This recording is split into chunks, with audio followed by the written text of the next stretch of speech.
El imperialismo y la división del socialismo. ¿Existe alguna relación entre el imperialismo y la monstruosa y repugnante victoria del oportunismo que el oportunismo, en forma de social chauvinismo, ha obtenido sobre el movimiento obrero en Europa? Este es el problema fundamental del socialismo contemporáneo. Después de haber dejado plenamente sentado en nuestra literatura del partido, en primer lugar, el carácter imperialista de nuestra época y de la guerra actual, y en segundo lugar, el nexo histórico indisoluble entre el social chauvinismo y el oportunismo, así como la íntima similitud de su ideología política, podemos y debemos pasar a examinar este problema fundamental. Hay que empezar por definir del modo más exacto y completo posible qué es el imperialismo.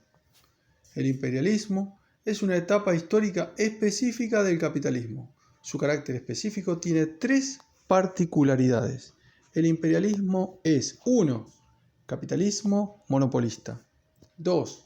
Capitalismo parasitario o en descomposición. 3. Capitalismo agonizante. La sustitución de la libre competencia por el monopolio es el rasgo económico fundamental, la quinta esencia del imperialismo. El monopolio se manifiesta en 5 formas principales. 1. Cárteles, sindicatos y trust. La concentración de la producción ha alcanzado un grado que da origen a estas asociaciones monopolistas de los capitalistas. 2. Situación monopolista de los grandes bancos. De 3 a 5 bancos gigantescos manejan toda la vida económica de Estados Unidos, Francia y Alemania. 3. Apropiación de las fuentes de materias primas por los trusts y la oligarquía financiera. El capital financiero es el capital industrial monopolista fusionado con el capital bancario. 4. Se ha iniciado el reparto económico del mundo entre los cárteles internacionales. Son ya más de 100 los cárteles internacionales que dominan todo el mercado mundial y se lo distribuyen amigablemente, entre comillas, entre ellos hasta que la guerra lo redistribuya. La exportación de capital, a diferencia de la exportación de mercancías bajo el capitalismo no monopolista, es un fenómeno particularmente característico y está íntimamente vinculado con el reparto económico y político territorial del mundo. Se ha concluido el reparto territorial del mundo de las colonias. El imperialismo, como etapa superior del capitalismo en Norteamérica y en Europa y después en Asia, se formó plenamente en el período 1898-1914. La guerra hispanoamericana 1898, la guerra anglo-boer 1899-1902, la guerra ruso-japonesa 1904-1905 y la crisis económica de Europa en 1900 son los principales jalones históricos de esta nueva época de historia mundial.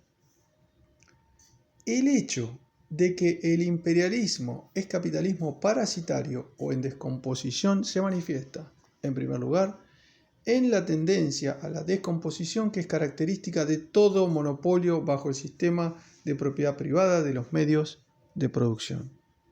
La diferencia entre la burguesía imperialista democrática republicana y monárquico-reaccionaria se borra, precisamente porque ambas se pudren en vida, lo que no excluye de ningún modo un desarrollo asombrosamente rápido del capitalismo en ciertas ramas de la industria, en ciertos países y en ciertos periodos. En segundo lugar, la descomposición del capitalismo se manifiesta en la formación de una enorme capa de rentistas, de capitalistas que viven de cortar cupones en cada uno de los 4 principales países imperialistas: Inglaterra, Estados Unidos, Francia y Alemania. El capital en valores asciende a 100 o 150.000 millones de francos, del cual cada país obtiene una renta anual no menor de 5 a 8.000 millones. En tercer lugar, la exportación de capital es el parasitismo elevado al más alto grado.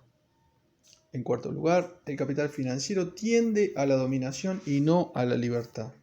La reacción política en toda la línea es rasgo característico del imperialismo.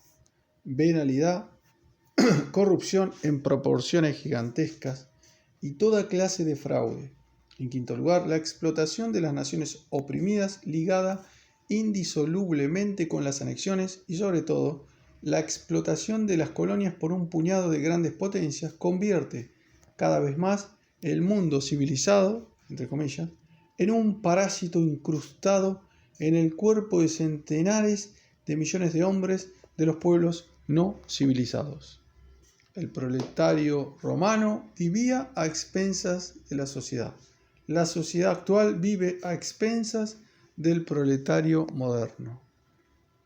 Marx subraya especialmente esta profunda observación de Sismondi. El imperialismo modifica algo la situación.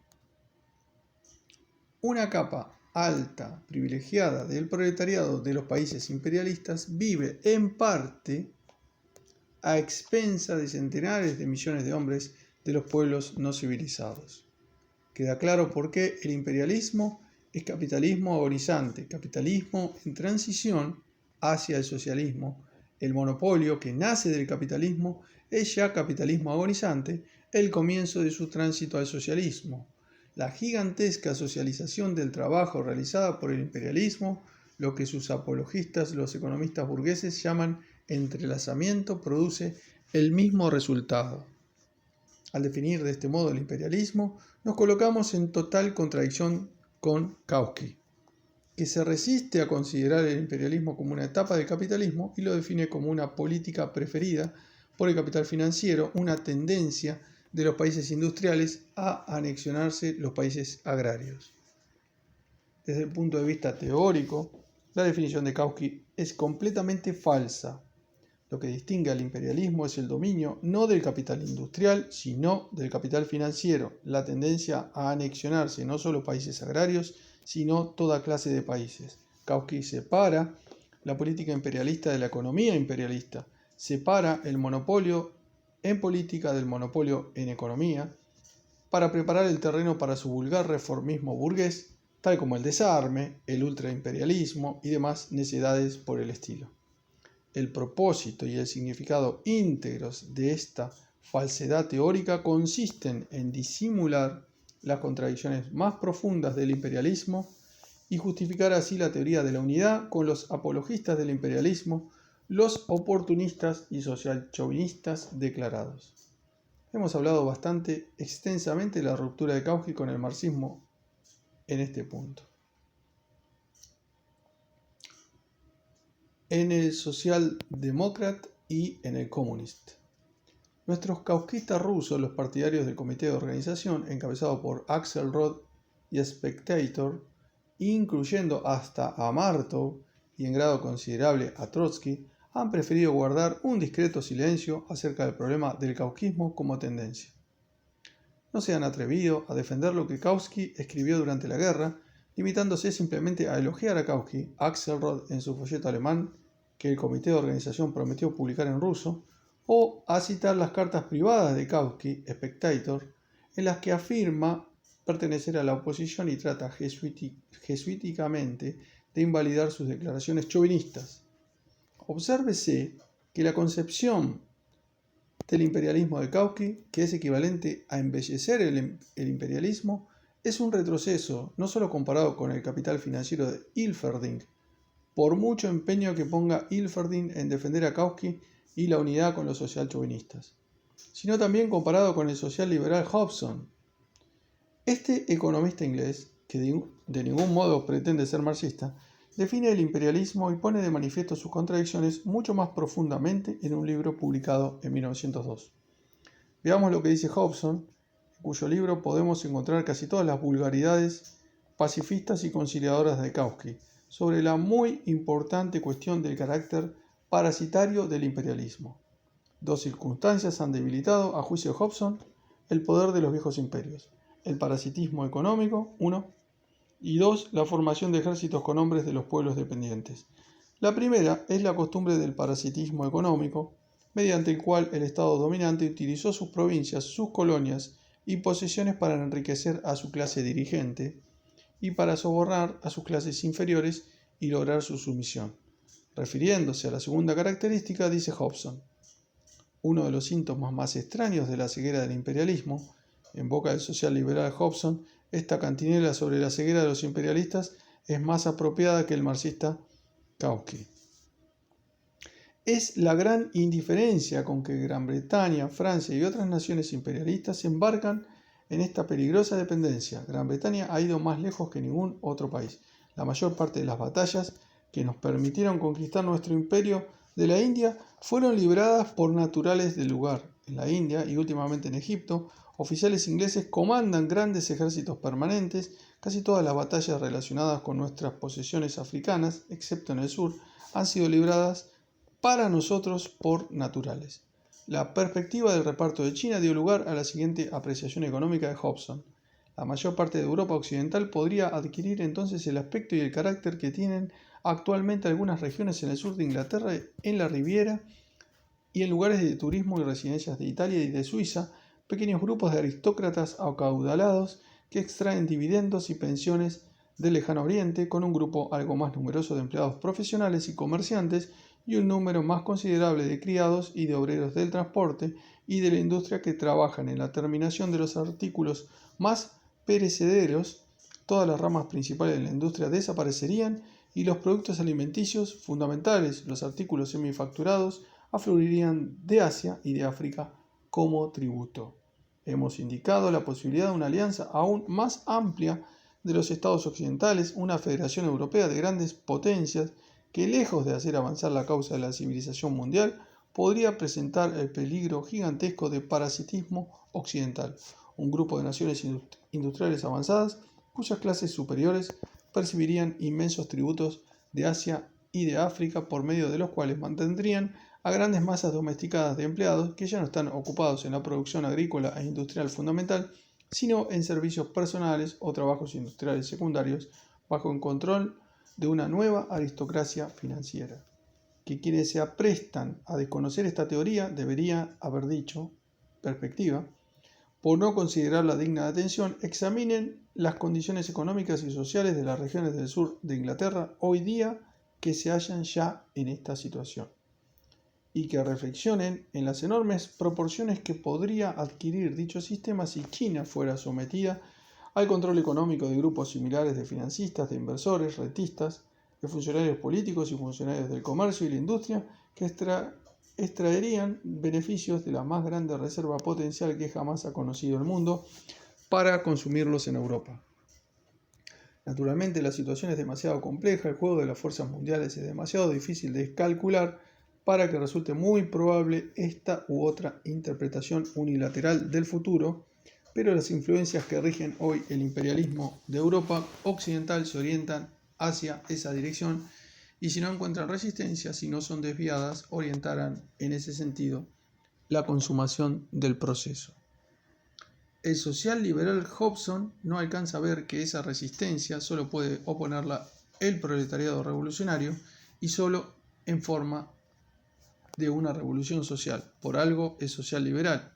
Con todo, ya en 1902 tenía una excelente visión del sentido y el significado de los Estados Unidos de Europa, que lo sepa el kautsquiano Trotsky, y de todo lo que buscan ahora disimular los kautsquistas hipócritas de diversos países, a saber, que los oportunistas socialchivonistas han hecho causa común con la burguesía imperialista precisamente para formar una Europa imperialista sobre las espaldas de Asia y de África, y que los oportunistas son, objetivamente, un sector de la pequeña burguesía y de algunas capas de la clase obrera sobornada con los superbeneficios imperialistas, convertidas en perros guardianes del capitalismo, en corruptores del movimiento obrero.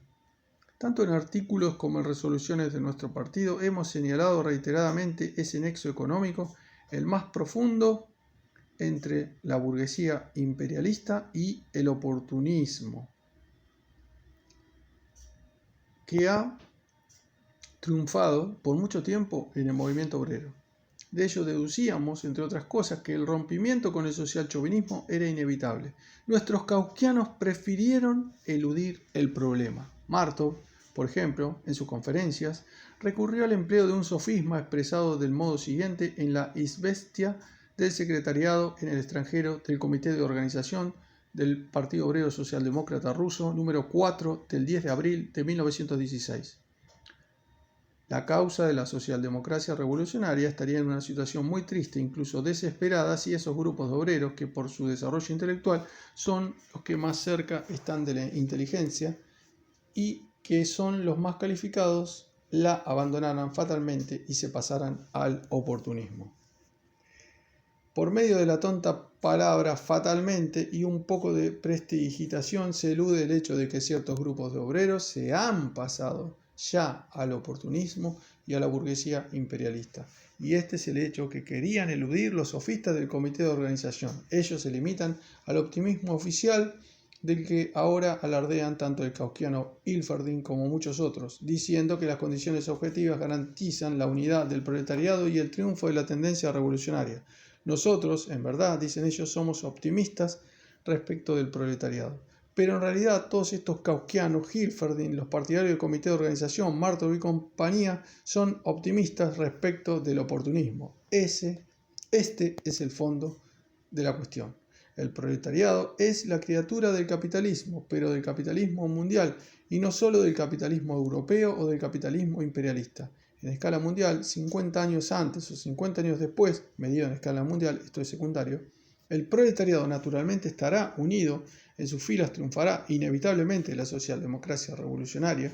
No se trata de esto, señores kauskianos, sino de que ahora, en los países imperialistas de Europa, ustedes se arrastran ante los oportunistas, que son extraños al proletariado como clase, que son servidores, agentes de la burguesía y vehículo de su influencia, y si no se desembaraza de ellos, el movimiento obrero seguirá siendo un movimiento obrero burgués.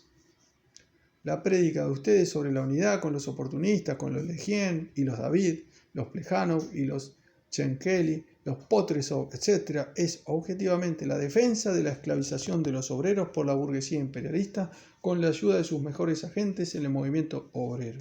La victoria de la socialdemocracia revolucionaria en escala mundial es absolutamente inevitable, solo que marcha y marchará, avanza y avanzará contra ustedes. Será una victoria sobre ustedes.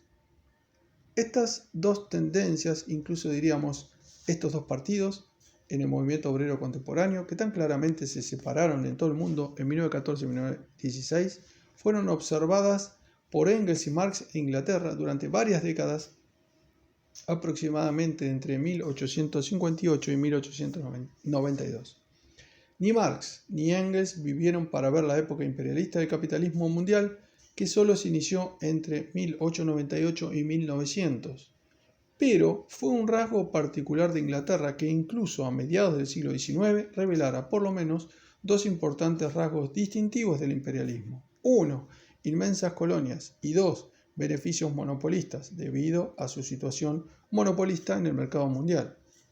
En ambos sentidos, Inglaterra era entonces una excepción entre los países capitalistas, y Engels y Marx, al analizar esta excepción, señalaron en forma completamente clara y definida su relación con la victoria momentánea del oportunismo en el movimiento obrero inglés. En carta a Marx, del 7 de octubre de 1858, dice Engels: en la práctica el proletariado inglés se está aburguesando cada vez más, de modo que esta nación, la más burguesa de todas las naciones, aspira aparentemente a llegar a tener una aristocracia burguesa y un proletariado burgués, además de una burguesía. Para una nación que explota al mundo entero, esto es, naturalmente, hasta cierto punto justificable.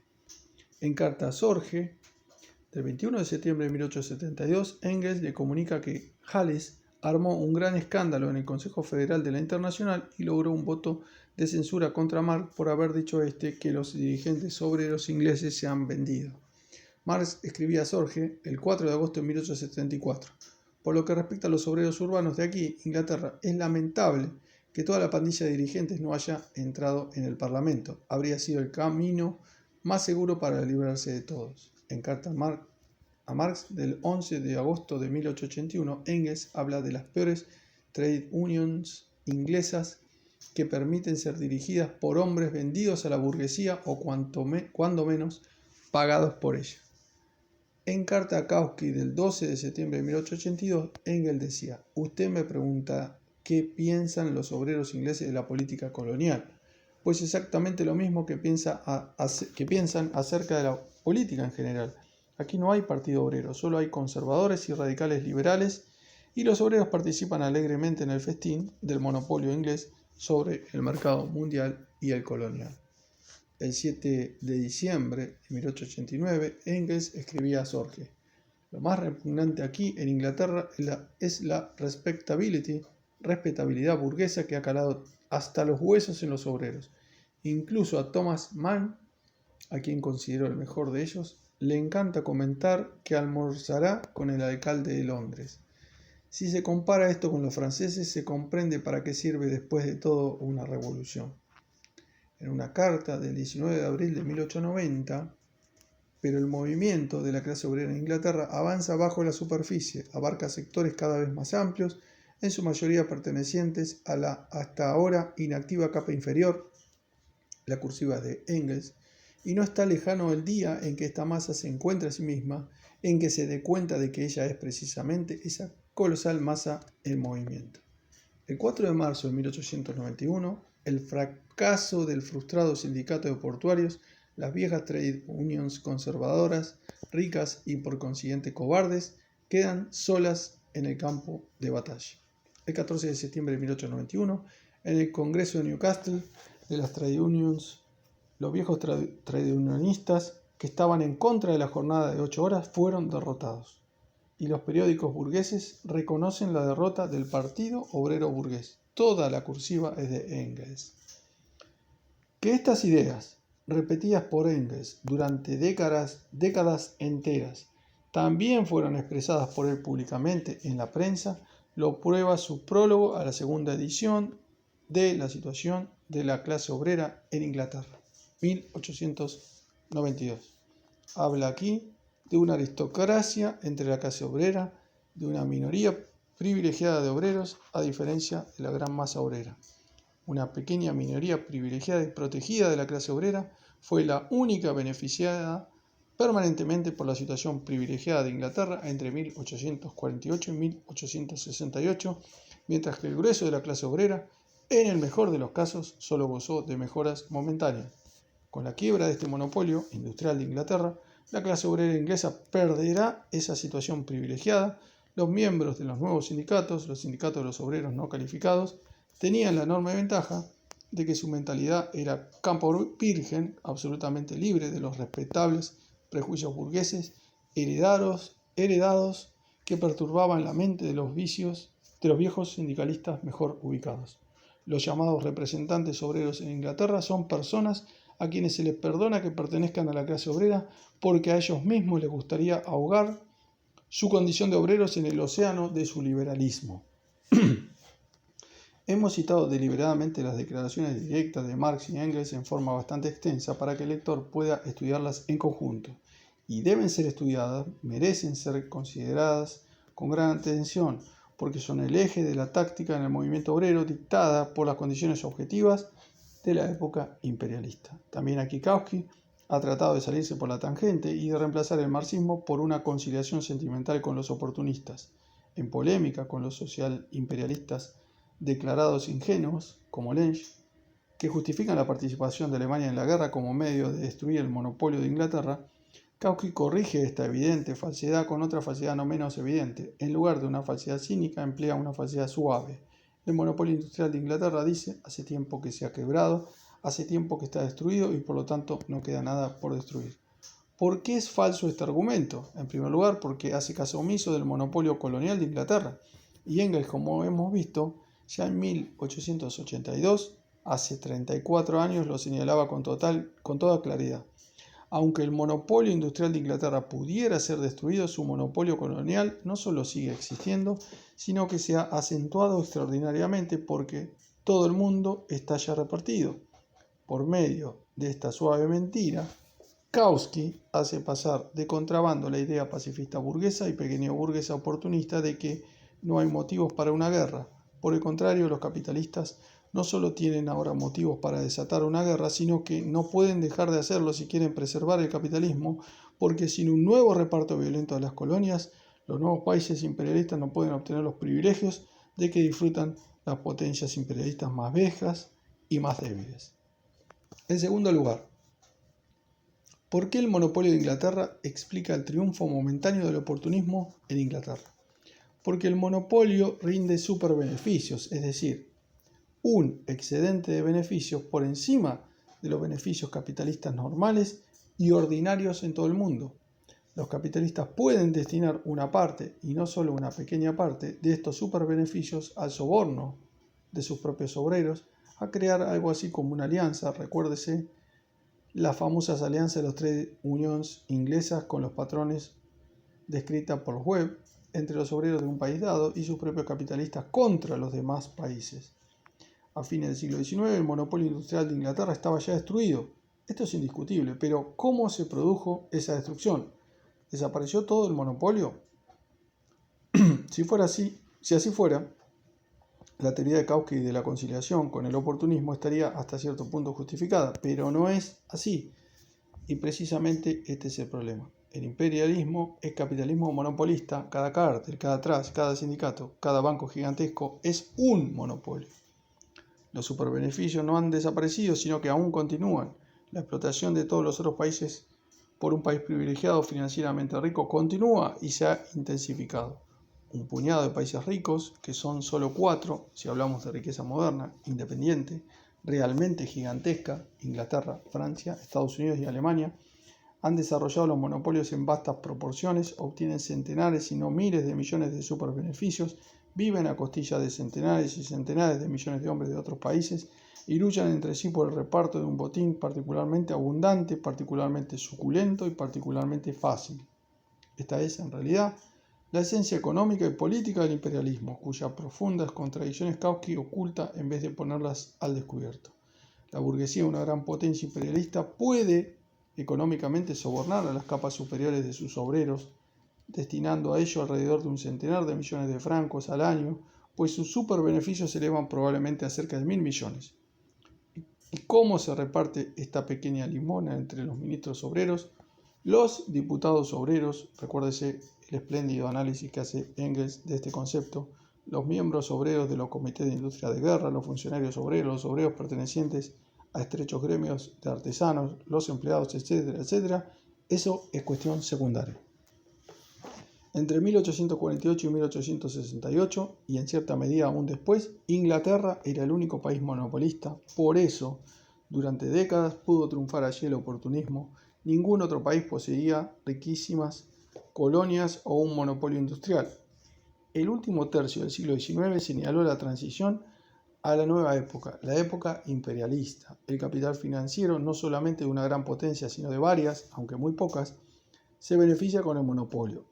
En el Japón y en Rusia, el monopolio del poderío militar, los inmensos territorios o las facilidades especiales para saquear a las minorías nacionales, a China, etc., en parte completan y en parte sustituyen el monopolio del capital financiero más moderno.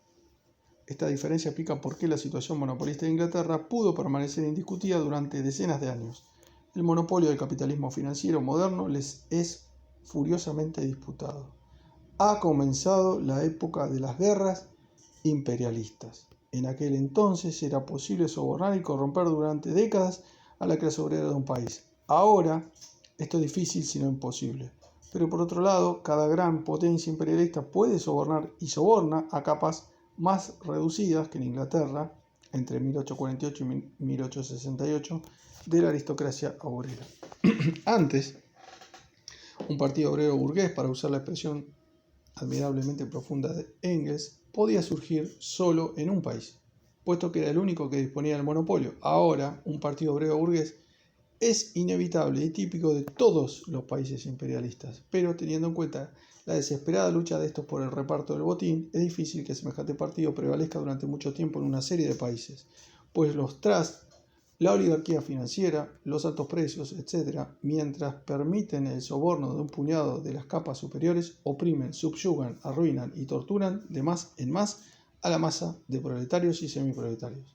Por una parte, está la tendencia de la burguesía y de los oportunistas a convertir un puñado de naciones muy ricas y privilegiadas en eternos parásitos en el cuerpo del resto de la humanidad, a dormirse sobre los laureles de la explotación de negros, indios, etc., manteniéndolos sometidos con la ayuda de las excelentes armas de exterminio que provee el militarismo moderno. Por otra parte, está la tendencia de las masas, que se encuentran más oprimidas que antes y soportan todo el peso de las guerras imperialistas, a sacudirse ese yugo y a derribar a la burguesía. Es en la lucha entre estas dos tendencias que se desarrollará ahora inevitablemente la historia del movimiento obrero. Pues la primera tendencia no es casual, está económicamente fundamentada. La burguesía ha engendrado ya, ha alimentado y se ha asegurado partidos obreros burgueses de social chauvinista en todos los países. La diferencia entre un partido definitivamente formado, como el de Fisolati en Italia, por ejemplo, partido totalmente social imperialista, y supongamos el pseudo partido semi-constituido de los Potres o Bosdiev, Bulkin, Scheide, Sobelik y compañía, lo importante es que económicamente ha madurado y se ha consumado la deserción de una capa de la aristocracia obrera hacia la burguesía, y este hecho económico, este cambio en las relaciones de clase, hallará forma política una u otra sin mayor dificultad. Sobre la base económica más arriba mencionada, las instituciones políticas del capitalismo moderno, prensa, parlamentos, sindicatos, congresos, etc., han creado privilegios y dádivas